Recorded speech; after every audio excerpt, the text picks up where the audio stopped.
wabarakatuh. Terima kasih sebelumnya buat Jeva dan Melissa yang udah hadir di sini untuk berdiskusi tentang kebijakan publik. Jadi pada hari ini kita akan membahas tentang apa sih sebenarnya kebijakan publik itu. Oke, sebelumnya kita akan membahas dulu tentang pengertian dan definisi konsep dasar dari kebijakan publik tersebut. Jadi, kebijakan publik itu dapat dipahami sebagai keputusan-keputusan yang dibuat secara kolektif atau oleh pihak yang berwenang yang dirancang untuk mencapai tujuan tertentu dari masyarakat. Jadi memang kebijakan publik ini ditujukan untuk kesejahteraan masyarakat. Dan dalam konteks kesehatan, kebijakan kesehatan adalah subset dari kebijakan publik itu sendiri yang secara khusus ditujukan untuk mempengaruhi kesehatan. Kemudian ini konsep-konsep kunci dalam kebijakan publik. Jadi ada 5 konsep kunci. Yang pertama itu aktor, di mana aktor itu adalah individu atau kelompok yang terlibat dalam proses kebijakan tersebut. Kemudian ada konteksnya, yaitu faktor-faktor politik, ekonomi, sosial, teknologi, dan lingkungan yang mempengaruhi kebijakan. Kemudian selanjutnya adalah proses. Proses itu adalah tahapan-tahapan dalam siklus kebijakan mulai dari penyusunan agenda, formulasi, adopsi, implementasi, hingga evaluasi. Kemudian selanjutnya itu adalah konten. Konten itu adalah substansi atau isi dari kebijakan publik itu sendiri. Selanjutnya itu adalah hasil atau outcomes, itu adalah dampak yang ditimbulkan dari kebijakan tersebut. Selanjutnya kita akan mencoba menganalisis kebijakan publik, khususnya kebijakan kesehatan JKN di Indonesia. Dalam hal ini kita akan menelaah studi kasus dari kebijakan program JKN ini di daerah 3T di Indonesia, yaitu di Kepulauan Mentawai. Nah, ini kebijakan publik analisisnya berdasarkan tadi konsep-konsep dasar yang sudah kita jelaskan sebelumnya.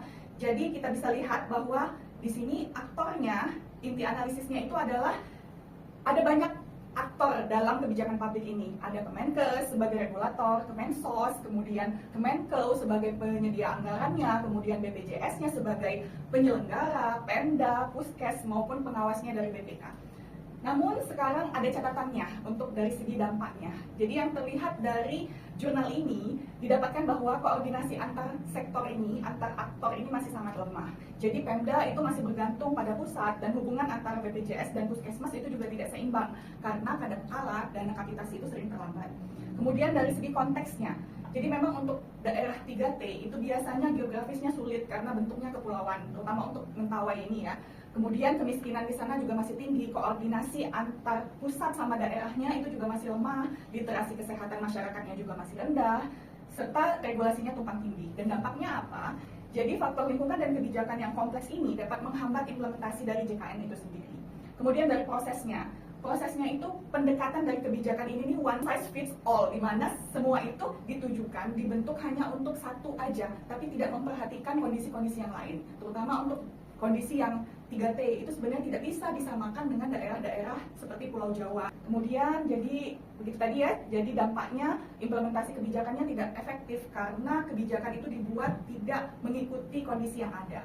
Kemudian dari segi kontennya, tujuan universal health coverage ini baik, namun desain kebijakannya lemah.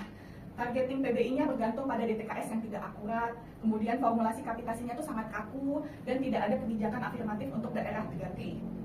Dampaknya apa? Desain kebijakan ini kurang sensitif terhadap perbedaan daerah sehingga menimbulkan ketimpangan antara daerah, terutama daerah 3T ini.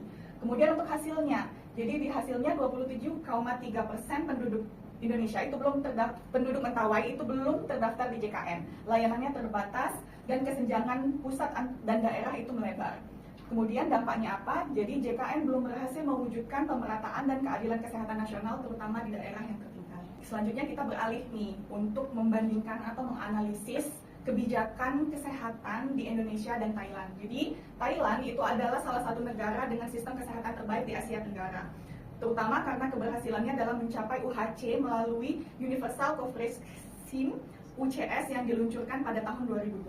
Sistem ini dikelola oleh National Health Security Office atau NHSO, sebuah lembaga independen di bawah Kementerian Kesehatan yang bertanggung jawab atas perencanaan, pembiayaan, dan pengawasan program jaminan kesehatan nasional.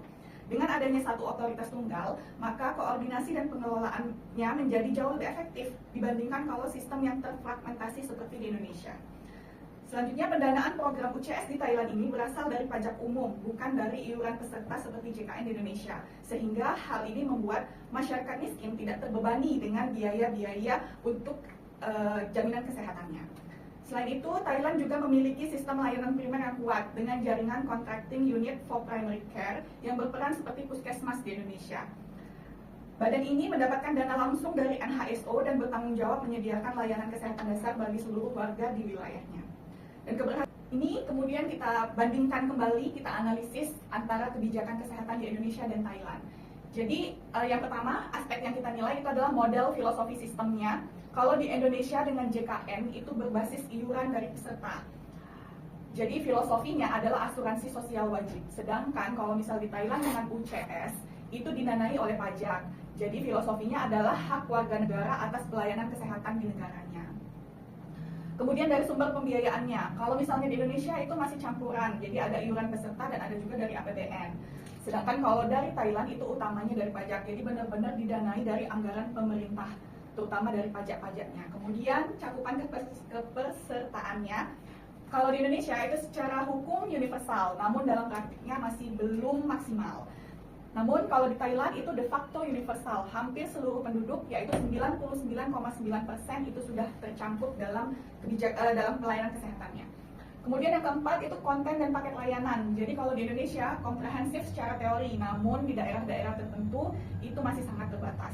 Sedangkan di Thailand itu komprehensif dan relatif merata. Jadi paket manfaat itu ditentukan oleh lembaga HTA yang kuat dan memastikan layanan yang cost efektif dan standar yang mumpuni. Kemudian dari proses dan tata kelolanya, untuk di Indonesia itu sedikit kompleks dan terfragmentasi. Jadi banyak aktor yang terlibat, namun koordinasinya masih sangat lemah. Sedangkan untuk di Thailand itu terintegrasi dan terdesentralisasi secara fungsional. Jadi untuk meningkatkan efektivitas JKN, Indonesia itu perlu belajar melalui 5 langkah utama. Yang pertama itu konsolidasi tata kelola. Jadi mungkin akan lebih baik apabila kita membentuk otoritas tunggal yang kuat seperti NHSO di Thailand agar koordinasi, pembiayaan, dan pengawasannya itu jauh lebih terintegrasi. Kemudian pembiayaannya itu akan lebih baik jika berbasis pajak. Jadi kita harus mulai untuk beralih secara bertahap dari sistem iuran menjadi pembiayaan dari pajak supaya menciptakan sumber dana yang lebih stabil dan adil. Kemudian selanjutnya itu adalah penguatan layanan universal, di mana fokus pada penguatan layanan kesehatan primer di seluruh wilayah, terutama di 3T, dibandingkan sistem penyaringan penerima bantuan atau PBI yang saat ini ada di Indonesia. Selanjutnya itu dari lembaga evaluasi independen. Jadi kita itu perlu membentuk badan penilai cost effectiveness obat dan teknologi kesehatan untuk memastikan efisiensi penggunaan dana publik. Selanjutnya terakhir itu dari desentralisasi cerdas, jadi memberikan kewenangan daerah dalam pengelolaan layanan kesehatan, seperti model contracting unit di Thailand dengan tetap mempertahankan standar nasional dari pusat. Jadi kesimpulannya, Indonesia itu masih menghadapi kendala pada aspek koordinasi data dan pemerataan layanan terutama di daerah 3T. Dan Thailand itu berhasil mencapai UHC melalui sistem yang terintegrasi, dibiayai pajak, dan fokus pada penguatan layanan primer.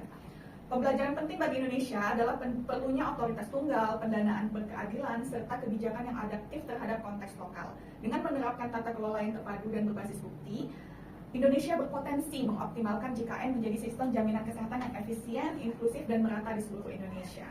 Jadi pembelajaran yang terpenting dari Thailand menunjukkan bahwa kesetaraan akses dan keadilan dan kesehatan bukan hanya cita-cita, tapi hasil dari kebijakan yang berpihak dan terintegrasi.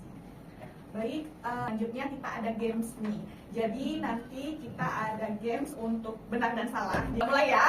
Ini untuk pertanyaan pertama. Kebijakan publik itu hanya dibuat oleh pemerintah pusat tanpa melibatkan aktor lain. Oke, salah. Jadi seperti kita tadi udah tahu bahwa banyak ya aktor untuk membuat kebijakan publik ini, bukan hanya pemerintah pusat. Tadi untuk dari segi kecepatan, dua-duanya udah benar, tapi dari segi kecepatan kita kasih. Selanjutnya yang terakhir, desain kebijakan JKN sudah sepenuhnya disesuaikan dengan konteks 3T. Salah. Oke, berarti untuk Melissa. Jeva. Wah, berarti sama-sama dapat 2 dan artinya dua-duanya itu pemahamannya udah oke. Oke, baik.